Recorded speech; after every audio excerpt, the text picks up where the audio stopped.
Flamengo irreconhecível, hein, nação? Agora eu quero ver as explicações do técnico Felipe Luiz falando após essa derrota, que pra mim foi vergonhosa pro Corinthians. Vamos lá então, Crédito Canal Flamengo TV. Vamos ver o que o Felipe Luiz falou. Nos duelos, nas brigas físicas contra esse Corinthians, e se esse estágio físico também do Flamengo, aí especificamente falando do Flamengo, ajuda a explicar essa sequência de derrotas e esse início de temporada em que o time parece ainda não ter engrenado ou atingido aquele, obviamente, o estágio de 2025. Obrigado. Quando a vitória não vem, ou melhor, o resultado não vem, se começam a procurar desculpas ou culpados, e não é assim. Os dois times estão num começo de temporada, os dois times estamos ainda alcançando a melhor forma física, mas a verdade é que a minha equipe acabou com 1 a menos o segundo tempo todo praticamente no campo do adversário. Então, se fosse a parte física, com certeza não seria assim. Segundo tempo com 1 a menos, a tendência é que o Corinthians fizesse 3, 4 e ganhasse com sobras de uma equipe que deveria estar muito melhor fisicamente, como você falou. E não é o caso. Eu gosto de ser muito frio e com as análises. Cada derrota que você falou tem contextos diferentes, todas elas. O jogo do Carioca teve um contexto de um time totalmente mesclado. A derrota do Brasileiro aconteceu fora de casa e é importante deixar claro que nós não vamos ganhar sempre. A expectativa é muito alta, com certeza. Queríamos vencer hoje. E, como eu falei, esse elenco incrível nos dá a possibilidade de lutar por títulos. Não garante ganhar, e sim, mas o que nós temos que fazer é o que os jogadores fizeram hoje, que é lutar até o último segundo e deixar tudo no campo, e depois acho que essa é a forma de mais se aproximar da vitória possível. Felipe, aqui, à sua esquerda, Roque, coluna do Fla. O quanto que impactou na tua ideia de jogo o juiz ter esperado o retorno do segundo tempo para poder expulsar o Carrascal, né, sendo que você tinha preparado um plano para o segundo tempo e não tinha essa decisão do VAR? Algo que até para muitos foi surpresa, ele não ter chamado o Carrascal antes de você ter retornado. Quanto que impactou a tua ideia de jogo essa expulsão nesse retorno? Nunca tinha visto isso na minha vida. Não sei se já tinha acontecido em algum outro lugar, mas nunca tinha visto algo assim. Porque os jogadores ficaram esperando no campo e voltaram para o vestiário. Total e absoluto. Porque os jogadores ficaram esperando no campo e voltaram para o vestiário, como que o lance foi revisado. Então preparamos todo o plano para jogar 11 contra 11. Depois, quando eu vi que ele foi para o VAR, que já poderia acontecer, já comecei a pensar numa estratégia de algum recurso para tentar jogar melhor, e o time conseguiu ainda ficar com a bola, tentar empurrar o Corinthians para a área deles o máximo possível, mas com certeza melhor não falar. Não quero dar desculpa da derrota, não quero falar nada disso, dar desculpa nenhuma, mas nunca tinha visto. Felipe, aqui, tudo bem? Direita, Pedro Torre, ESPN. Em 22 o Flamengo também saiu multicampeão, e quando voltou em 2023 encontrava muitos adversários com o Corinthians hoje, muito mobilizados para desafiar um time multicampeão. E agora emplaca 3 derrotas consecutivas. Claro que o ambiente não fica dos mais agradáveis. Você que foi seu último ano como profissional, o que dá para aprender de 2023 para tentar corrigir a rota em 2026 agora nesse momento? Obrigado. Que não tem nada a ver uma temporada com a outra. Como eu falei, são derrotas com contextos diferentes. Eu tenho que ser sincero com a análise. Até o gol do Corinthians, que foi de escanteio, a gente também teve uma chance muito clara de escanteio, igualzinha do Corinthians, e a bola não entrou. E nosso time estava bem no jogo. Eu tenho certeza do que eu estou falando. O time estava bem, o plano de jogo estava entrando, os jogadores estavam encontrando soluções, estava pressionando, o Corinthians não conseguia jogar. E o gol do Corinthians veio num escanteio, igual que veio no escanteio na final da Libertadores para a gente. O futebol é essa linha fina entre a vitória e a derrota. O que eu sempre peço para os jogadores é que eles continuem e sigam o plano o máximo possível para tentar que esse é o caminho até a vitória. O Corinthians também tem méritos, também preparou, estudou, tentou nos neutralizar. Foi um jogo muito igualado, e eu prefiro pensar assim, como eu falei, foi uma derrota que Se começar agora a comparar 2023, e aí sim, vai começar a crise, catástrofe, e eu preciso justamente do contrário, de estabilidade, de tranquilidade, entender por que perdemos esses jogos e continuar com o apoio do torcedor, porque quarta-feira tem um jogo muito importante e precisamos mais do que nunca do apoio deles. Felipe aqui, Sidão Marinho da Litoral News. Em cima disso ainda, a gente olha para os últimos campeões da Libertadores, todos tiveram dificuldade no ano seguinte. Flamengo de 22 para 23, Fluminense 23 para 24, Botafogo 24 para 25. E o Flamengo começa o ano com essas 3 derrotas que não aconteciam desde 2023, naquele momento que o Vitor Pereira foi demitido e o Flamengo jogou com o Maringá, com o Mário Jorge no comando e perdeu 3 partidas.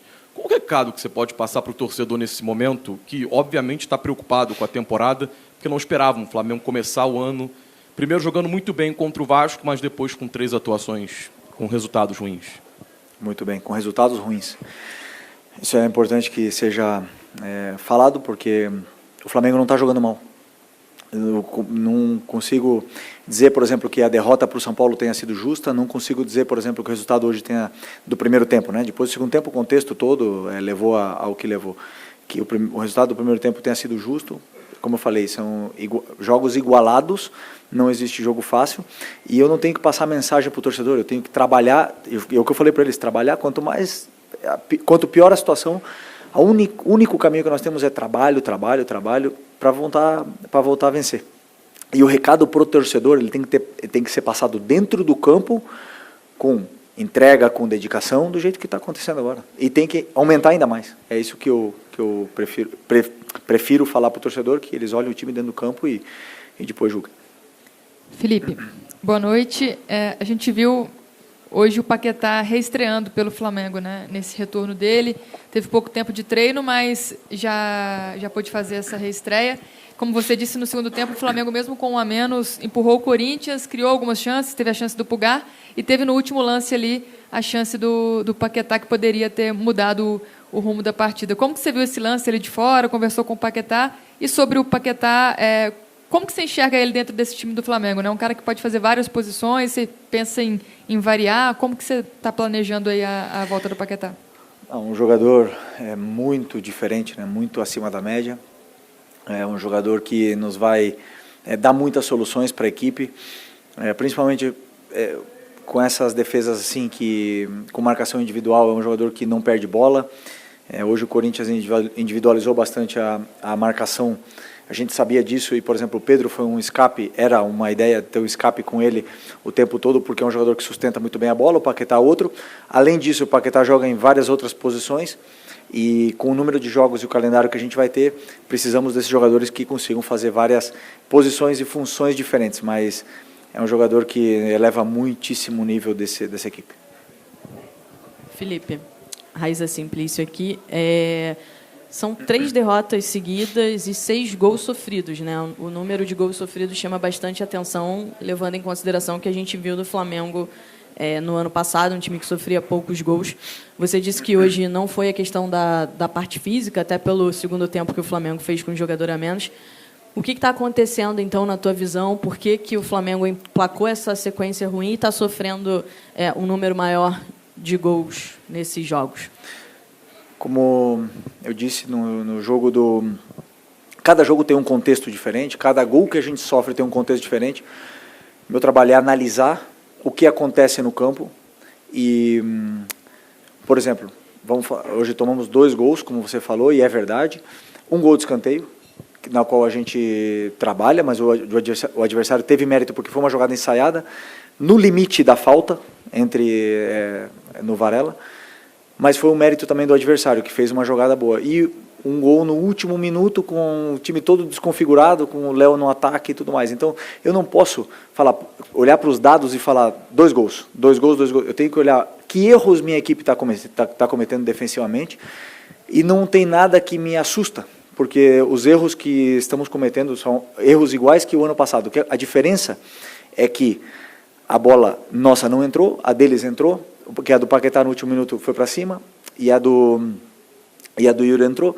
Essa está sendo a diferença. A hora que virar a moeda, que o futebol são fases, que a gente voltar ao caminho da vitória, os erros continuarão acontecendo e eu estarei sempre corrigindo na vitória ou na derrota. Então esse como eu falei, eu tenho muita tranquilidade para poder e discernimento para poder falar para os jogadores o que realmente está acontecendo, e erros defensivos reais são poucos os que me preocupam. Felipe, boa noite. Bruno Castanha. Falando especialmente do primeiro tempo, você acabou de citar, né, a questão do Pedro, a escalação, de sustentar aquela bola que vem do Rossi, principalmente, uma jogada que o Flamengo já fez várias vezes. Mas não faltava alguém para atacar essa profundidade? Várias vezes ali, o Carrascal, o próprio Arrascaeta, ou o Pedro Mara, a maioria das vezes, que dominava essa bola e ninguém passava para poder receber essa bola no ponto futuro. E aí, se me permite também, queria fazer uma pergunta sobre o Cebolinha, sendo um dos destaques nesses primeiros jogos do ano, onde você optou por uma escalação diferente, com o Carrascal jogando pelo lado esquerdo, e o Cebolinha só entrou também já no final do jogo. Queria que você falasse um pouquinho qual foi a sua opção, a sua escolha por isso. Obrigado. Primeiro, você tem razão sobre a profundidade, atacamos pouco a profundidade, mas é verdade que o Corinthians defende de uma forma individual, e defendem de trás para frente, quase não deixam espaço para você atacar a profundidade, com exceção de alguns lances que eles individualizam e existe a oportunidade. Você tem razão na qual você falou que falta atacar. O perfil dos nossos jogadores temos poucos que atacam. O Bruno teve uma virose, não estava também em condições de começar, e a escalação que eu pensei para o ataque foi a que eu achava que era melhor para o plano de jogo que tínhamos. Os jogadores que têm muita qualidade para sair dessa pressão individual. O Carrascal queria que ele viesse por dentro para gerar superioridade e que ele fixasse e pudesse liberar o Arrascaeta em alguns momentos, para o Arrascaeta ter mais tempo, e sabendo que o Cebolinha poderia entrar numa situação de 11 contra 11, com o Mateuzinho mais cansado já de ter que defender e com menos força para pressionar, e aí o Cebolinha poderia fazer um jogo mesmo que ele fez nos últimos jogos, entrando no segundo tempo, que eu penso também no segundo tempo. Então todas as minhas decisões foram pensadas sempre no plano de jogo, não acerto sempre, com certeza não, mas sempre pensando no que é melhor para a equipe.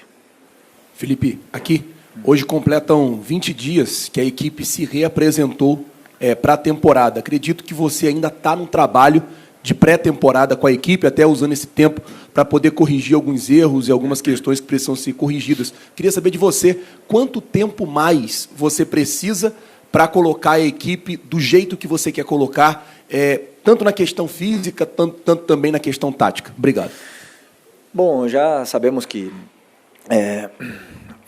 aconteceu uma mudança e é natural. Eu agora, nesse momento, posso te dizer que, claro que cada jogador tem uma individualidade. Por exemplo, o Paquetá não vinha treinando, alguns jogadores demoram um pouco mais, o Léo Ortiz joga melhor com sequência de jogos, o Léo Pereira também. Então, todos eles vão pegando o ritmo conforme vão jogando. Tem uns que já chegaram bem, outros que não chegaram tão bem.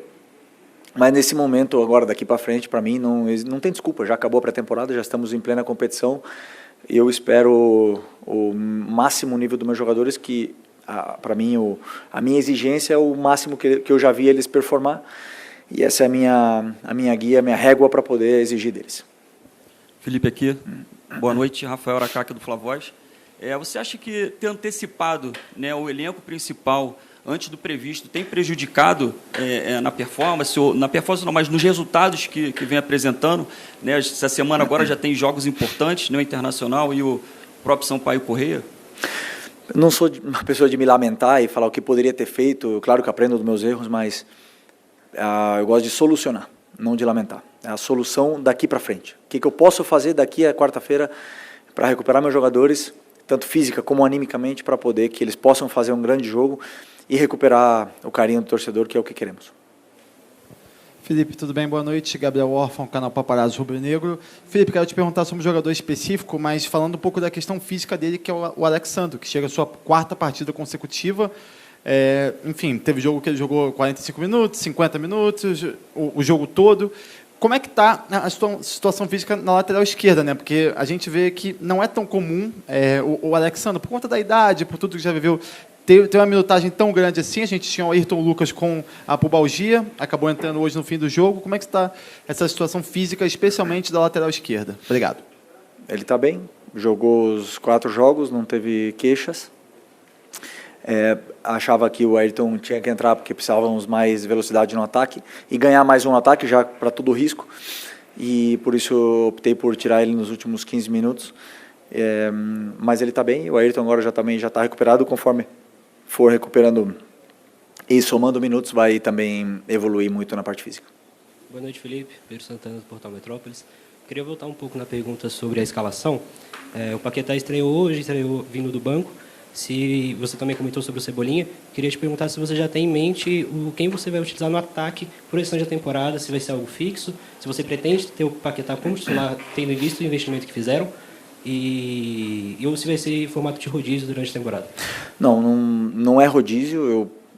Para mim, eu gosto da competição entre os jogadores, competição interna entre eles.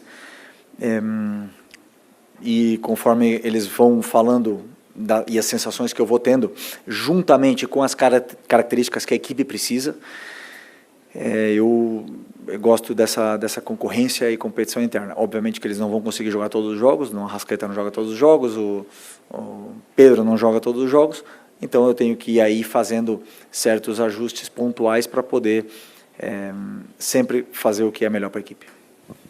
Felipe aqui, tudo bem? Boa noite, Júlio Miguel Neto, Rubro News. Felipe, na sua única vitória, né, que foi contra o Vasco da Gama, você usou a sua oratória dizendo que não te surpreendeu com a vitória em relação ao Vasco, porque o time desempenhou um bom papel, né, tinha aquela sua memória tática bem incluída nesse jogo. E nos últimos 3 jogos o Flamengo perdeu, parece que nesse sentido ficou meio confuso o jogo em si, dos 3 jogos que o Flamengo perdeu. Ficou um pouco distante do que foi contra o Vasco, né? A imprensa, inclusive, ficou até bem maravilhada com o jogo que o Flamengo desempenhou naquele jogo. O que fazer para tentar resgatar, nesse momento de 3 jogos, esse bom futebol que ficou apresentado contra o Vasco? Deu uma impressão muito boa para a torcida, para a imprensa, e que nos últimos 3 jogos deixou a desejar. O torcedor do Flamengo não sabe qual é o verdadeiro Flamengo. Se foi o que jogou contra o Vasco ou o que teve esses 3 revés. Você mesmo falou, foram derrotas, não foi desempenho. Mas o desempenho foi abaixo num comparativo em relação ao Vasco da Gama. E, se você me permite, um contraponto, você falou sobre disputa, né? Manter a disputa no alto nível. O Flamengo perdeu alguns atacantes numericamente. E o Pedro é um atleta que também parece estar bem abaixo, né? Início de pré-temporada, como você mesmo disse. Você não vê a necessidade de ter um jogador, um atacante, para ali brigar a posição, porque recentemente o Boto disse que se tiver que contratar só por contratar, não vai ser feito assim. Não é uma carência que esse elenco tem? O Flamengo não precisa de mais um atacante? Essa é uma pergunta para a direção esportiva. Eu participo, claro, da montagem de elenco e a gente sempre está olhando o mercado e procurando reforçar as posições o máximo possível, e o ataque com certeza é uma delas. Não é fácil achar atacante, e os atacantes que valem o que valem, a maioria deles não quer vir para o Brasil. Não é fácil reforçar essa posição. Mas, com certeza, não só o Boto, senão como toda a equipe de scout do clube está olhando diariamente o mercado em busca desses reforços para o nosso elenco. Eu já esqueci a outra... do desempenho. Como eu falei, cada jogo teve o seu contexto. Eu digo assim, a vitória contra o Vasco foi muito boa, não me surpreende, porque a equipe teve essa memória e continua jogando de uma forma que eu me reconheço na equipe, e foi muito boa. Também conseguimos machucar o Vasco, e as equipes também nos estudam. O Fluminense nos estudou e conseguiu anular muitos dos nossos ataques, que também não dá para dizer que tenha sido péssimo, porque tivemos a chance de fazer 1-0, tivemos o gol do Carrascal impedido, tivemos um escanteio, falando lá do Fluminense. Contra o São Paulo, nosso primeiro tempo foi muito superior ao São Paulo. Chegamos muitas vezes, tivemos chance de gol, fizemos 1-0, e aí eu tenho que analisar, eu tenho que ser sincero com o que eu estou vendo dentro do campo. Depois, sim, baixamos, o São Paulo chegou 3 vezes e fez 2 gols. Então, nós não estamos sendo contundentes, não fomos contundentes nas áreas. E hoje, outro jogo descontextualizado também, não acredito que tenhamos sido inferiores, mas você fala do bom de futebol, o adversário também tem mérito em poder tentar anular. Individualizaram no Arrascaeta com o Ranieri, não deixou ele jogar.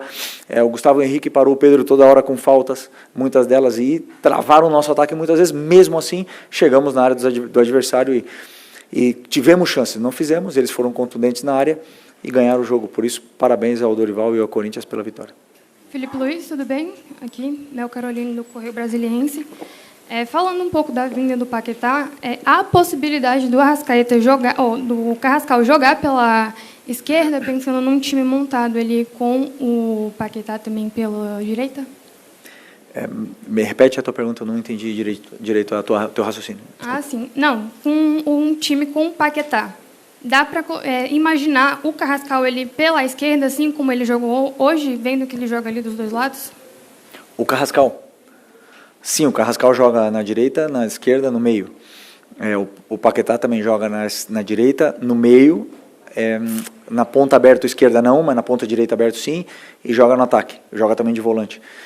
São todas possibilidades para o treinador poder tirar o melhor rendimento deles.